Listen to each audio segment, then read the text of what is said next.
Good morning, good afternoon, whatever it is, wherever you are. It's me again, Jen. Hello! And it is towards the end of spooky season. Can you believe it? It's so close to the end. We are so close to Halloween. I kind of want to have something special for you guys for Halloween, but I'm not really sure what to do.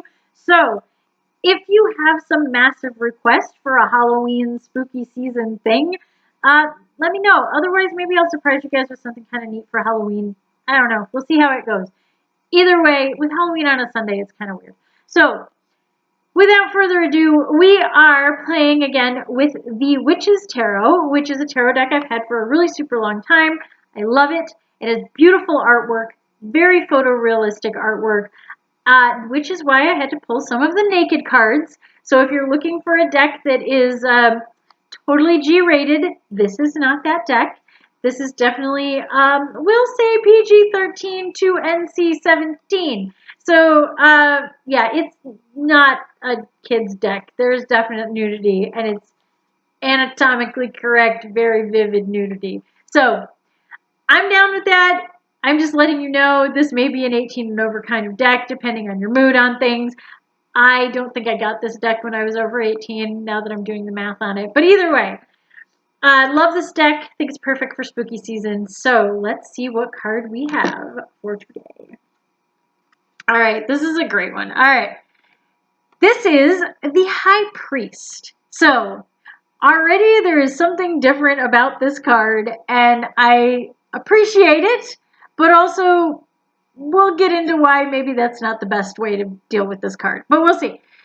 It is card number 5 in the Major Arcana, as you can see by the little Roman numeral V up in the corner.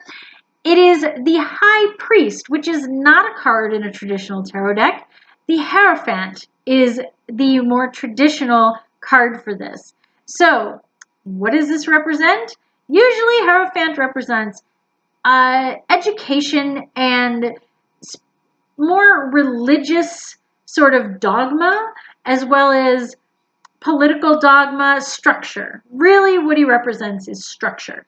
The education of that structure, the perpetuation of that structure, the leaning into it to the point of being maybe dictatorial kind of structure.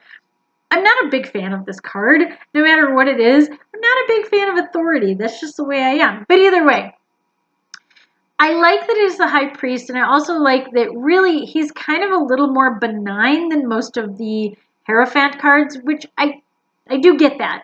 This is a little more, I am giving you knowledge rather than I am forcing my agenda and my knowledge upon you, but he is sticking to a ritual. This is the part that I really like about this card. The acolyte maybe, or student, or just a coven member, or whatever, hands are holding up the bowl. So you've got this individual holding up the bowl, and he has the sword, the knife, the blade, the atame, however you want to say it, and he is plunging that into the bowl.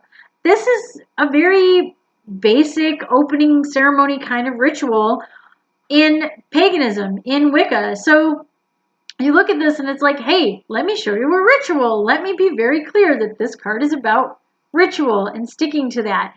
And the one thing I think I would have liked even better is if there was a feminine somehow energy to this. Maybe show the person's face.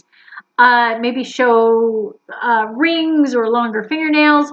Because I guess it could be feminine, but they're pretty androgynous looking hands. So what I would have liked to see is that, like, the masculine individual in this card is holding the masculine representing tool, and the feminine representing person is holding a feminine representing tool. I really would have liked if it done that, but I think it's still pretty clear that this is about either the opening or the closing of a ritual. This is a card that isn't usually in the dark like this.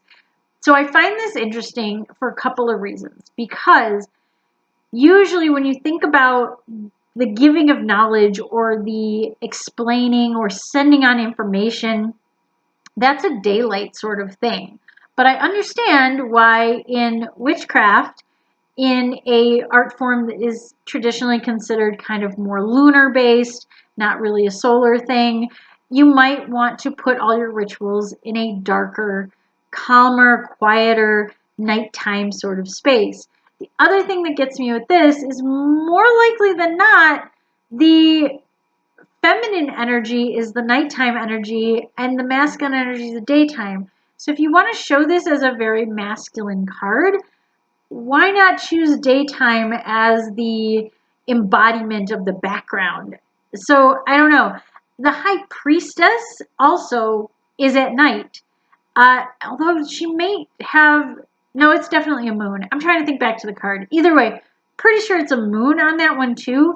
This one, again, that's kind of a lunar energy going on there. So the fact that both of them are at night, many of the cards represented in this are represented at night, but I'm kind of leaning that it's because of the lunar energy of the spirituality of witchcraft rather than like, hey, we're showing the femininity in every single one of these cards, because I really haven't been that entirely.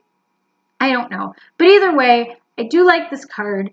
I do like that it represents a ritual, and I do think that it's kind of a passing on of information because he's standing above and away from this other person, and he is kind of plunging the blade down, but also he's imparting like the ritual, the wisdom, the ancestry to this whole dogma onto others. And I use the word dogma, and I know some people are like, oh, don't say that word, it's nasty.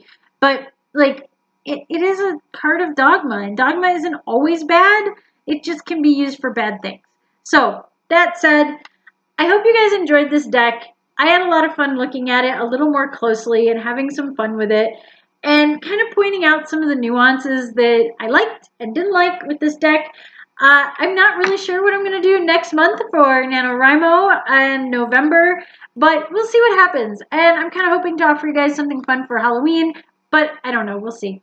Either way, I hope you guys enjoyed this. Until next time, stay safe, stay healthy, stay happy, and stay spooky.